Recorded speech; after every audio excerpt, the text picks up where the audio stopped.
Welcome to the Killing Podcast, Season 3, Episode 8, Try. We're your hosts, Martha Southgate and... Rob Southgate. Why is it called Try? And why do you pause for me to say something? I was looking at you, because I'm trying to figure out why they call it Try. Try. Try what? Try the fish. We're here all week. Tip your waitress. Yes. All right. Last episode ended with quite the cliffhanger. Okay, so... And here we are. Freaking out. Yes.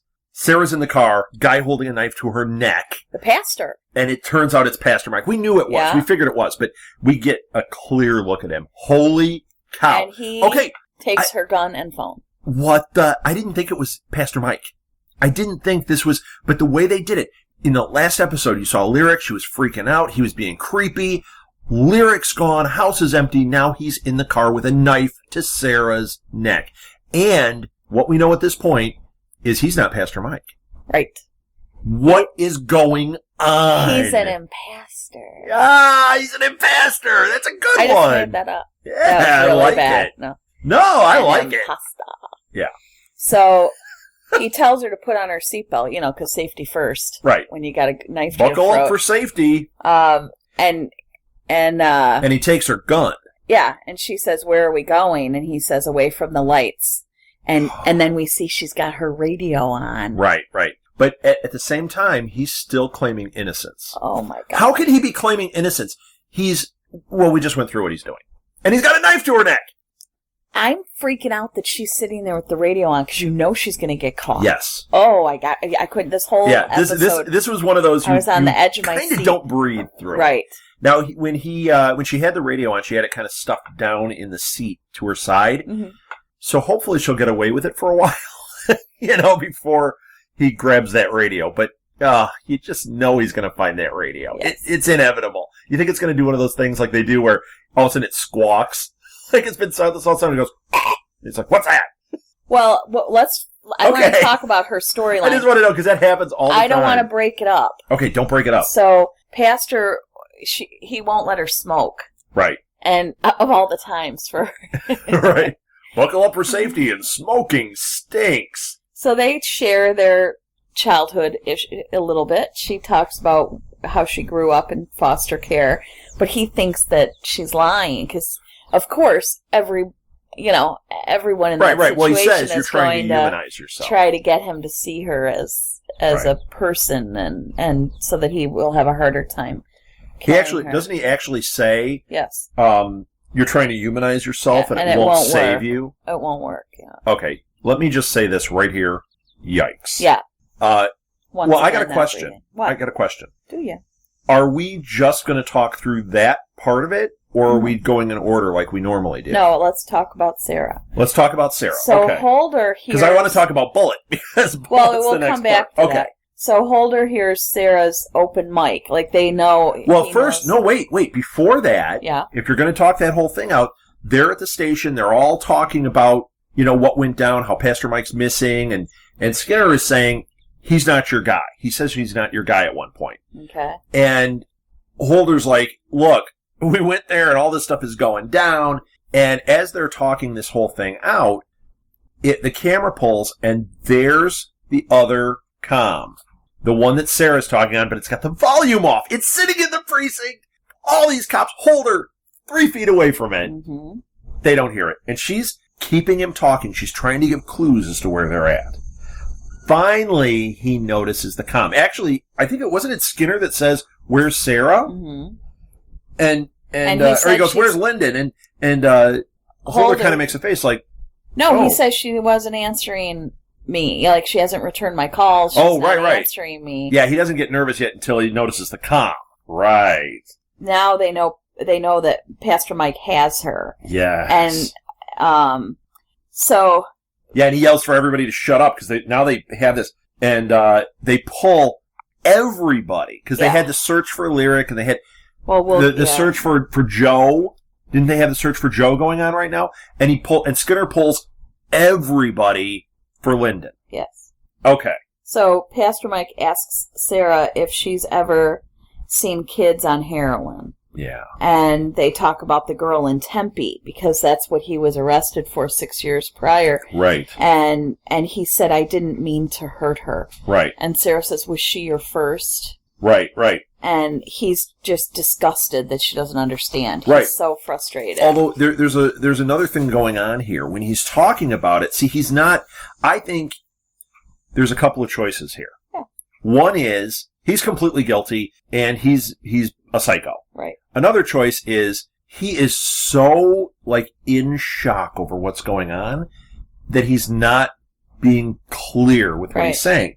And one of the things he does here, that when you look at it on paper, as my notes are, you notice he calls the kids human garbage, and he calls them junkie whores. Mm-hmm. If you look at that on paper, which is how Sarah's hearing it, she's seeing human garbage, serial killer. Junkie whores, serial killer. But when you think about the context of what he's saying, you go, I don't know. I don't think he's saying it that's his thought. No, I know. He's saying society's throwing them away. This is what society says of them. I totally get that. That's why I'm saying it's different. If you look at it on paper, as I am right here, it makes you, which is how Sarah's hearing it. She's not seeing it on paper. She's seeing it in black and white, though, as if it's paper. Right. Like, she's hearing those key words, and she's getting more and more nervous. Right. She starts asking about the girl in Tempe, and the things he's saying, they seem very damning, but I'm not sure. And Did you just call it Tempe? Like the food? Yeah, Tempe. I have a problem. Tempe. Are we eating Tempe tonight? No. Oh, hey, that one Tempe has an H on the end, which makes it A, like the Canadians. Take off. What if the Canadian was going to Tempe? What about that girl in Tempe, eh? See, then it would be okay. But you're not Canadian. How do you know? I am a... You're not wearing two different shades of denim right now. I am a Canuckaroon, which is 1/8 Canadian. There you go. So what Pastor Mike says is that he was detoxing that girl, and he went to the store, and she got away. Yes. And told everyone that he kidnapped her. Right. And he said, I didn't kidnap this girl. He was trying to help her. Right. Okay. Do you believe him? Yeah. I believe that he thought he was helping her. I believe that he believed it. I think. Does that make sense? No, it does make sense. Because here's what I think. When you look at the situation he's in right now, you look at the fact that he took another person's identity to do what he's doing. If he's not a serial killer, let's make that assumption. Let's go from that perspective. If he's not a serial killer, he's a guy that makes improper choices. I'm not going to say bad choices, but improper choices. Yes. Because to him, nobody's helping this girl. I'm going to step in. I'm a good guy. I'm going to take care of her and bring her in and do this. Yet, in the real world, that looks like you're, pederast, and that you're kidnapping somebody. And like, there's a lot of... What did you, pederast? Yeah. Like a pedophile. What's a pederast? You'll have to look it up. Is that one word? Or yeah, pederast. Did you just make it up? No, I didn't. It's a real word. You look it up. I don't want to. You love to look things up. No, not about pedophiles. Thank you very much. God knows what'll come up on there. Yeah, no kidding. No. Google pederast. Let's see what happens. I'm not going to. Didn't that happen to Pete Townsend? He got arrested because they thought he was a pedophile, and it was because he's crazy and he was doing research. And that was his official word. Researching like human trafficking or something? And then I heard an article. Yeah, you and your listening. I'm having a problem listening and hearing and seeing. I heard an interview with Roger Daltrey, and they asked him about this because he was there. Nothing ever came of it.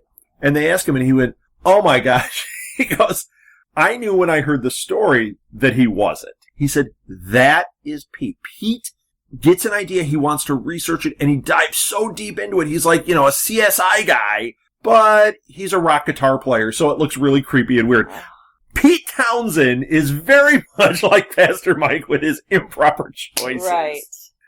Oh, I want to hear some Pete Townsend right now, don't you? About a real good-looking boy. Oh, no, that's not Pete Townsend, that's The Who. Oh, then never mind. I meant Pete's. Oh, I'd like to hear that song. All right, so... I meant Pete's solo stuff. So Sarah tells Pastor Mike about losing Jack. Yes. And, this was scary. He has her pull into an abandoned parking garage, and he says... Once again, weird choices. He used to find them down there. Right. So is he showing her... What is he doing? I don't know. I don't know. I don't think he knows what he's doing. He's just freaking out. And he's saying, this is where I used to find the runaways. And he makes her turn off the car. And now she says, I'm having a cigarette. I don't care what you think. Yeah, right. I wrote here, she lights up, terrified. I don't care. I'm having a cigarette. No. Then she tells him that she lied to him about Jack. Right. Well, once again, she's trying to humanize herself. But she said, I lost him all on my own. I let him go. I think two things are happening here. What? She's humanizing herself, which is part of the tactic. And I think she's really scared she's going to die. Yes. And she's confessing because she doesn't want her last thing to be lying about Jack. Right. And she tells Pastor Mike a story about how Jack would hide in her bed and she would find him. And she said it just made him so happy. She said that's all he wanted. Right. And instead I... Let him go. Let him go to Chicago. Fed him Funyuns and... Funyuns! That is a heck of a mom. No, I hate Funyuns. They're disgusting. I left him in Hey, you know what? rooms. I don't think Funyuns is going to be a sponsor on this show. Sorry, Funyuns. I don't want you. Sorry, Funyuns. You're not allowed in the dojo of podcasts. Right. So Pastor Mike, do we even call him? I'm going to keep calling him that because I don't know what his real name is. Yeah, we're going to call him that. But Pastor he doesn't Mike, want to be there anymore, so he asks her to take him to the water. And please. He says, please. And he starts crying. Well, there's that. Once again, we don't know what's going on here, but I'm saying unstable. Really? He's flipping all over. I don't know what tipped you off on the unstable part. Him crying, and then I want to go to the water.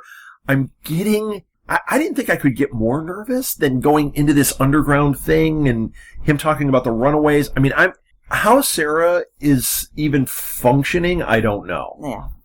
Let's go to the water. So I don't think they're going to hold hands and skip rocks. She thinks he wants to jump off a bridge. I think so, too. And Holder realizes where she is based on what she's saying. Right. When she starts talking about that time, remember when she found Holder on the bridge? She's telling the story. I found a friend. He was panicked. He was on the bridge. So Holder knows they're at Biltmore Bridge, or they're going to Biltmore Bridge. And then Pastor Mike spotted the radio. Freak out! Yep. I freaked. Totally. Yep. And he takes it. Totally and freaked out. He has her pull the car over right there. And he drags her out of the car at gunpoint. Yes. It looks like he's going to execute her. Yeah, she's on her knees on the edge of the dock. Yes. And then he starts praying for forgiveness. Now, wait, we also missed another key moment. Before he finds the radio, I just realized that we didn't talk about this because this is super important. Okay. He starts talking about Angie specifically.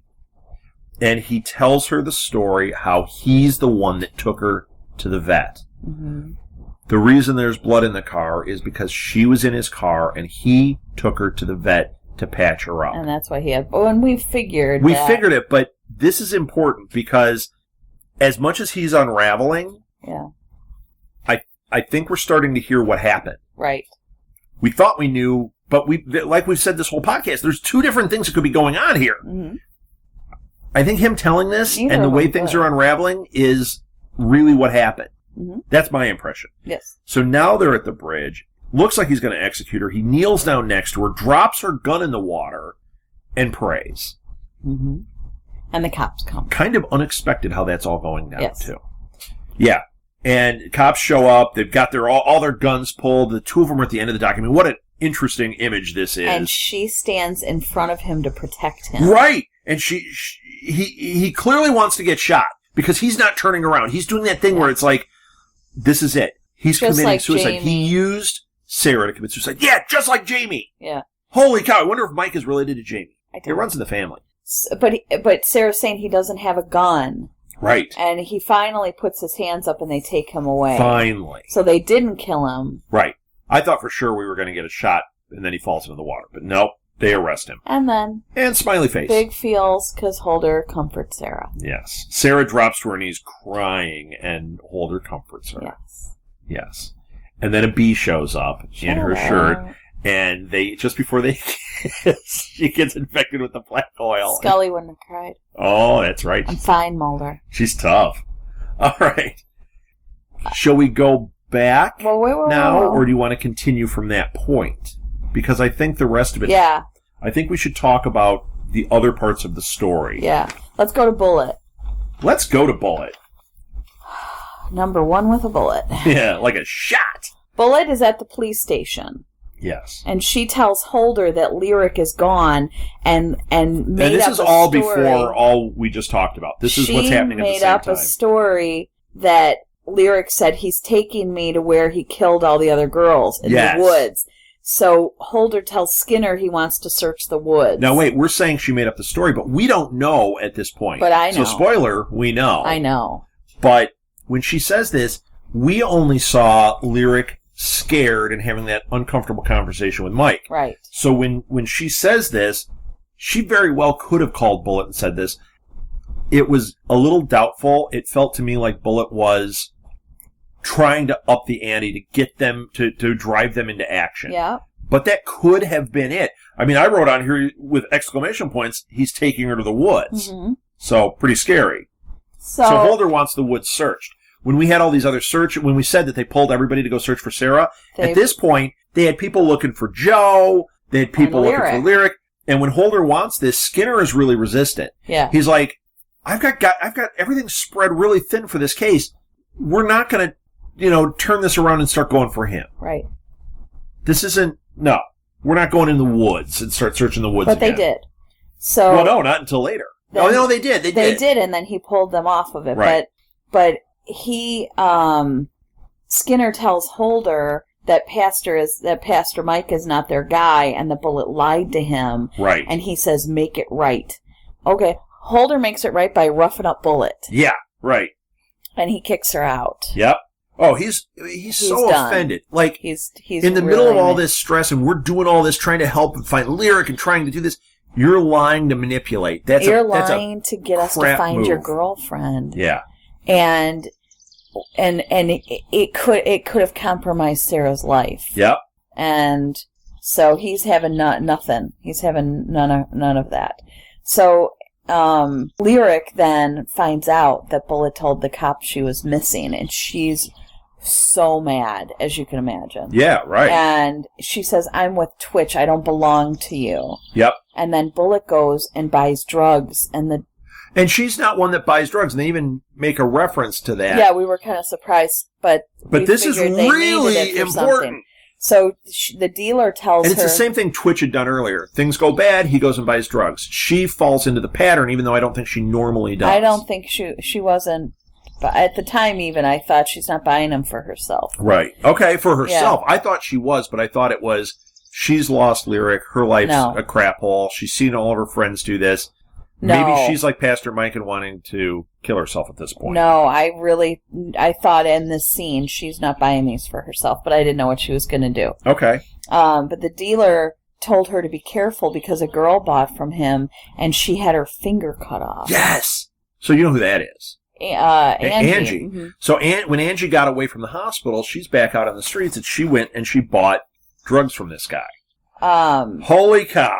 So Bullet finds Angie at the bus station, and she offers her drugs for info on the guy. Yes. Because she knows that Angie's Right, it's the heroin she just bought, junkie. And she's I called her a junker? Like a car. Like Fred Sanford. You big dummy. You damn dummy. Damn dummy. So she knows that Angie, is an addict, and so yes. So she offers her the heroin in exchange. In exchange for information on who the guy is that took her. Right.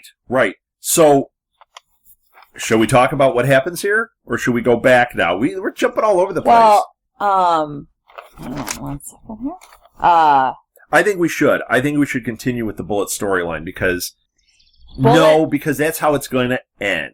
So let's go. Oh my gosh, back. Okay, so I hope you're not watching along with this episode as we do it. It's kind of like watching Wizard of Oz with Pink Floyd playing. Doesn't quite make sense. So Sarah goes home after all this has happened. She goes home and she's watching the news, and Holder comes in with Chinese food. See, I knew you wanted to get to that part. I like that part. And they're eating, and she says... I actually wrote here, X feels for you. Yeah, she said, I had to get out of there. If one more person asked me if I was all right, and he says, are you all right? and he said, I thought I lost you there for a second, just as I was getting used to you. And And he said that was scary. Yeah. And she said, I couldn't see him, just his eyes in the mirror, his voice, and all she could think about was the girls. Right. This is while exactly... this was all happening. And that's all what the girls have Angie described said. it the same way. All I could see were his eyes. So even here, like, we know it's not Pastor Mike, but wow, this is the same experience that they had. Imagine, like, when Angie got in the car and she was bleeding and everything, if she was having that same thing where she's only seeing the eyes after only seeing the eyes of the killer, holy cow. Mm-hmm. Terrifying. So she had the Seward file open, and they were talking about how they're going to kill him in 2 days. 2 days. And she's nowhere closer to getting clock's him ticking off there. And so they're talking about the pictures of Seward, and she said he loved his kid, and he's still going to die in 2 days. Right. Holder talks about how he screwed up with his family, and at this moment, Bullet is calling him, and he ignores her. Right. And he takes the Seward file, and Bullet leaves a message that she knows who the killer is. Right, so that was what we just skipped over. We wanted to go back to. After Bullet talks to Angie, she says she knows who the killer is. And she's calling Holder. And she's calling Holder, and he's completely ignoring it. Her. He's mad at her for this other thing. He thinks she's, gonna, have another story, trying to manipulate her. And he doesn't so he's just not listening. But yeah, she leaves a message that she knows who the killer is. Yikes. Now, do you think she really knows who the killer is, or do you think that it's more like, I have some information? I think that she knows who it is. I think she does, too. So, Seward... I think Angie figured it out, and that's why she escaped, and she's out there having drugs, and she's telling... she told Bullet what she knows, and Bullet now knows. Or at least she's number one with a bullet. She knows. You used that joke before. Oh, dang it. Oh, man. I hope she doesn't shoot her mouth off here. So, Seward, there's just a little bit of Seward in this episode. A little bit of Seward. He meets with his lawyer, and he wants him to talk to Sarah. And the lawyer doesn't see any value in talking to her. He asks him way to give him some hope here. What he wants them to do with his body. Yeah. An unmarked grave in county? Oh, that's... lovely, Mr. Lawyer. Yeah. Stewart is freaking. He's having like a panic attack. Who talks him down from the panic attack? Francis. Yeah, that's Francis. Too bad when Francis is the one. When Francis is your guy helping you out, Francis has been horrible to him. And Francis's wife, this was interesting. His wife stops Henderson to find out where Francis is, and he hasn't been home in 2 days. And she said he acts like he hates me. And she asks Henderson to sit with her and talk to her, and he says no. Right. And their kid is sitting right there, and he just looks like he's in hell. Yeah. I mean, it's all kinds of hell with Francis and his woman. Francis and his wife, yeah. And where is Francis? What is going on? So that makes me then once think, again, Francis, very suspicious. Yeah, I've been suspicious of Henderson, Francis. Almost everybody except Sarah and Holder. Yeah. Almost everybody. And Bullet. Not suspicious of Bullet. Bullet, not doing it. Lyric, not doing it. So, So Sarah calls Sarah, or Seward calls Sarah, and... he's going to help her talk to Adrian. Yeah, he said he can make it happen for her to talk to Adrian. And but he's now trying to play ball because he's realizing we're talking body. But he says to her, help me, please. I didn't kill my wife. Reminded me of Fugitive. I didn't kill my wife. Yes. I love that scene. Yes. So, and then all I wrote was, oh no, Bullet with lots of exclamation points. Yeah, so if you would like to field that part. Well, I'll tell you what it is. It's the very end. It's the very end. Bullet keeps calling Holder. He's not answering. He's not picking up. He's a no-show on this. And as we see her doing this is the very last shot. We see her. She's on the street. She's doing this. We see from a car. We don't see who it is, but they are watching Bullet. Holy cow! And she knows. She's in trouble. And she knows who the killer is. And if she's staring at him... Yes. Holy cow. And we don't know that the killer didn't get to Angie and find out that Bullet knows. Please don't let it be Bullet next. Please let Bullet get away. This I love Bullet so much. She's one of my favorite characters. Yeah, this is torture. This is unbelievable. Okay, so we gotta watch the next episode. We're done. Yeah. Okay, so thank you for listening, everybody. You can find past episodes of this and all of our podcasts on our website, which is www.southgatemediagroup.com. You can follow the show on Twitter at The Killing Pod. You can also follow me on Twitter at rsouthgate and Martha at SMG Pods. You can find us on Pinterest. We have a The Killing Podcast board there, which is pretty cool, and we put all the episodes there. Find us on iTunes, find us on Stitcher, find us on our website, find us on, what else? Tumblr. Tumblr. We have, just look up Southgate Media Group /tumblr.com. It's all there. You can send us emails. We love getting emails, and for that, send it right to the main network. Send it to southgatemediagroup@gmail.com, and that'll go right to us. And I think that's it. Rate us, review us, tell your friends about it, share it on all your social media platforms. The more activity we get, the more people find this show, and the more fun we have with it. We are so close to the end of Season 3, and that puts us days away from Netflix with Season 4. Can't wait. If it's anything like this season, oh my gosh. I cannot and they're wait. saying it's the final season. I don't know if I believe that, but wow. Okay, let's get to the next episode. You know what? You know why that happened? I'm French Canadian. Oh, I thought you were thinking of Seward. I'm Canucktoroon. Let's get to the next episode. All right. Thanks again for listening. For The Killing Podcast, I'm Rob Southgate. I'm Martha Southgate. Maybe next time we'll find out what happened to Callie, what's going to happen to Bullet, and... I don't know what else. What the... And what the...